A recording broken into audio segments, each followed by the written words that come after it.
جنہوں نے یہ خوبصورت مجلس اور یہ اتنی خوبصورت اور وسیع کانفرنس کا اتنا شاندار اہتمام کیا ہے، اور آج اس گئے گزرے دور میں جب ہر انسان نفسا نفسی کے عالم میں، اس دور میں نبی کریم صلی اللہ علیہ وسلم سے محبت اور عقیدت کا اظہار کرتے ہوئے اس عظیم پنڈال کے اندر اس عظیم الشان عنوان کے ساتھ ختم نبوت کے پروانوں کو جمع کیا اور عالمی دنیا کے بدترین کافر قادیانیوں کو یہ پیغام دیا ہے کہ جب تک ایک بھی ایمان والا جس کے خون کے اندر اسلام اور ایمان اور قرآن سے محبت ہے، جناب رسول اللہ صلی اللہ علیہ وسلم سے عقیدت اور محبت رکھتا ہے، وہ اپنے لیے یہ سعادت سمجھتا ہے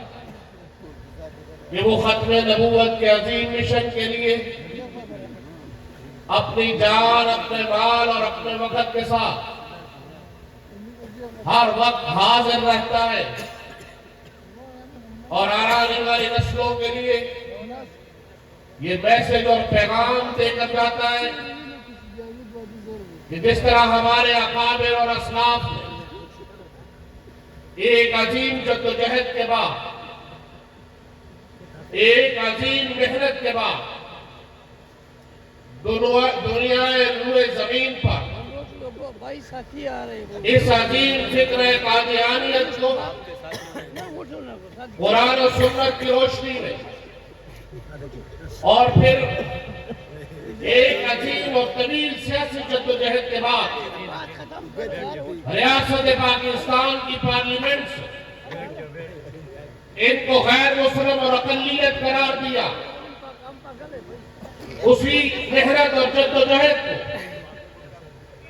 ایک عرصہ گزرنے کے بعد ان کی نسلیں اسی طرح لے کر چل رہی ہیں جس طرح آج ابھی یہ واقعہ ہوا ہو، وہی جذبہ، وہی حرارت اور اسی جوش اور غرغرے کے ساتھ پاکستان میں بسنے والے مسلمان اپنی جان اور مال لے کر ہر وقت تیار بیٹھے ہیں کہ ہمیں جب بھی موقع ملے ہم جناب رسول اللہ صلی اللہ علیہ وسلم کی عظیم ختم نبوت کے لیے اپنی جانوں کو قربان کرنے سے بھی گریز نہیں کریں گے۔ میرے بھائیوں، یہ سٹیج وہ ہے، یہ پلیٹ فارم وہ ہے جو واحد غیر سیاسی پلیٹ فارم ہے جہاں صرف اور صرف اللہ اور اس کے رسول صلی اللہ علیہ وسلم سے محبت اور عقیدت کا اظہار اور ختم نبوت کی چوکیداری کا کام کیا جاتا ہے۔ بہت سے لوگ آئے، بہت سی جماعتیں بنی اور ختم نبوت کا نام لیا، لیکن آپ نے دیکھا کہ کہیں نہ کہیں جھولتا ان کی اس میں سیاست تھی، لیکن یہ واحد جماعت ہے جس کا کوئی سیاسی ایجنڈا نہیں، جس سے کوئی سیاسی مقاصد نہیں، وہ صرف یہ چاہتے ہیں کہ یہ جو قانون ختم نبوت ہماری پارلیمنٹ نے بنایا ہے، یہ وہ قانون ہے جو امام الانبیاء سرور قولین جناب محمد رسول اللہ صلی اللہ علیہ وسلم ہمیں دے کے گئے تھے کہ لا نبی بعدی، میرے بعد کوئی نبی نہیں ہے، میں آخری نبی ہوں، میرے بعد نبوت کا دروازہ بند ہو چکا ہے، جتنے آئیں گے وہ جھوٹے اور کذاب ہوں گے۔ میرے بھائیوں، آج ہم نے اپنے اکابر کے اس جذبے کو، اس محنت کو آگے لے کر آنے والی نسلوں تک پہنچانا ہے۔ رہی بات یہ کہ یہاں پر بہت سے دوست بہت سی خبریں اڑاتے رہتے ہیں کہ جناب پاکستان میں قادیانیوں کو سہولت دی جا رہی ہے۔ سن لیں، جب تک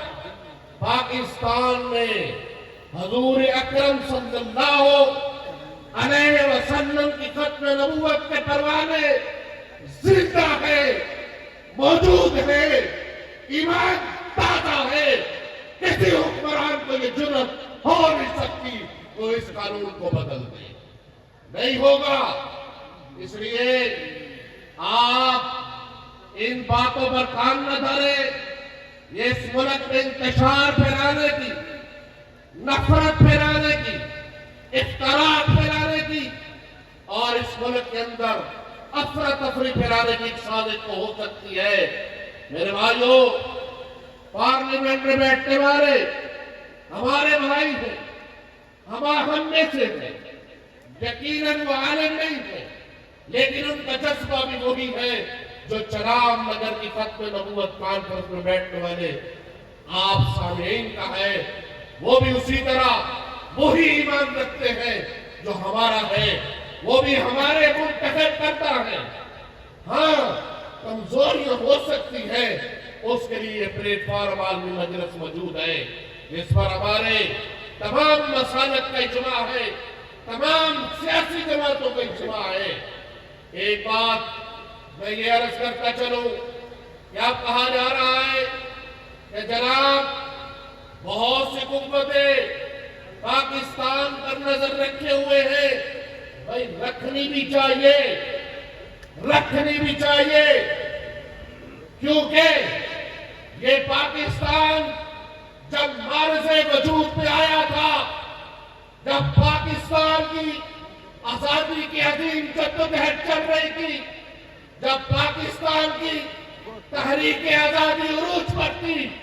اس وقت امت مسلمہ جس پلیٹ فارم پر مسلمان جمع تھے،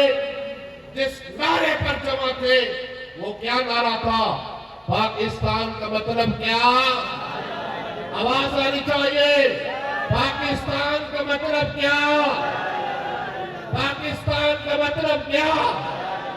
اور دستور ریاست کیا ہوگا؟ محمد الرسول اللہ۔ اس لیے اب یہ ایک ایسی ریاست،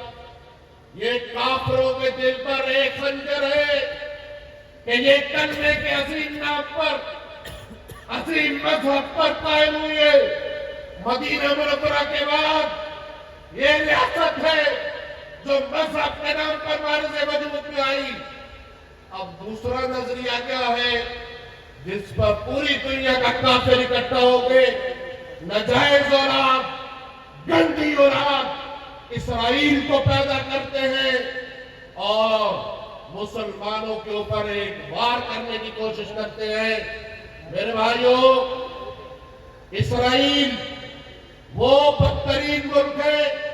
جو یہودی نظریے پر بنا ہے۔ اب یہ دو نظریات، ایک حق ہے اور دوسرا باطل ہے۔ جتنا مرضی ٹرمپ ڈانس کر لے، جتنا مرضی عالمی کفر اکٹھا ہو جائے، پاکستان کے نظریات پر کوئی حکمران کمپرومائز نہیں کرے گا اور انشاءاللہ نہیں ہوگا۔ میرے فاضل مقرر مجھ سے پہلے کہہ رہے تھے کہ افغانستان ہمارا برادر ملک ہے، ہم مانتے ہیں کہ وہ ہمارا برادر ملک ہے، لیکن مجھے بتاؤ، مجھے یہ سوال میرا بھی ہے آج اس عظیم اجتماع میں، کیا پاکستان کی افواج، پاکستان کے سیکورٹی کے ادارے یہودی ملک کے ادارے ہیں؟ نہیں، مسلمان ملک کے بیٹے ہیں۔ اگر افغانستان میں چھپا ہوا یہودی، افغانستان میں